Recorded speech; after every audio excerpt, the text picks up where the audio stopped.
Good evening, everybody. Things are going to be different this time around because today, Friday, and Saturday are going to be my last 2 days that I'm not going to be able to do any live stuff or any fun stuff with the audience for a while because between Sunday to Thursday, I'm going to be out of the country for a short leisure trip in Laughlin, Nevada, if I got that location correctly.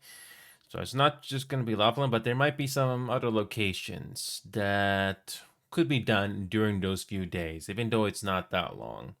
But it's just a short leisure trip to hopefully get away from all the stress and stuff for like a little bit because definitely need a bit of breathing space.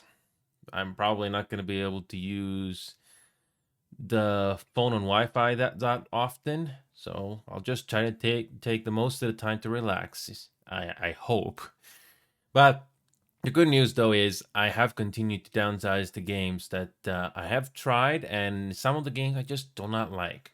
For example, Elden Ring. I can see myself getting better at that game, but the amount of time and effort and retries you're gonna do in that particular game, I don't have the time or luxury for that, unfortunately.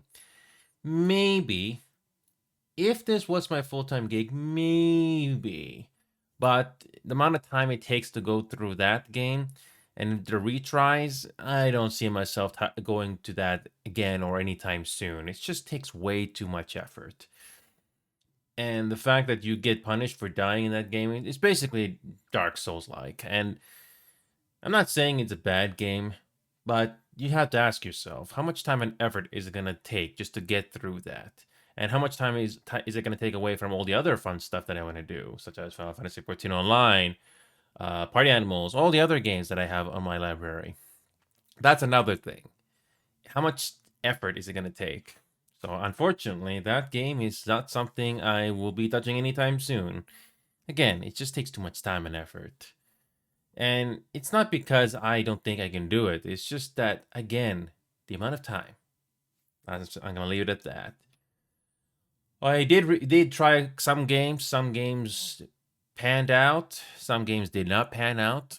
And that's how I ended up saving some hard drive space, which I am actually glad that I was able to get them all done in the last few weeks. I know I said this before, but there were some games on Steam Library that I haven't had the chance to touch it because you have to be in the mood for those. You can't just go from game A to game B that easily sometimes, especially if you got a lot of stuff going on in your life. But I'm glad I have made progress and I have narrowed down my list of what I want to do during the week. And that's about it. I don't really have anything else to say this time around. It's just that I am very glad that I know that my some of my core audience are still here after 3 years. Now, I haven't noticed some names pop up as often because of whatever reason, life. It can be anything. But I am glad that I have respected. Let me rephrase that. I am glad I have gained the respect from a couple of people and viewers that are still here after all this time. So that alone makes me happy. So thank you once again for continuing to support me for the last 3+ years. If I was able to do this full time with enough financial support, I would definitely jump at that opportunity and adjust accordingly. Thank you so much. Let's continue and stay safe.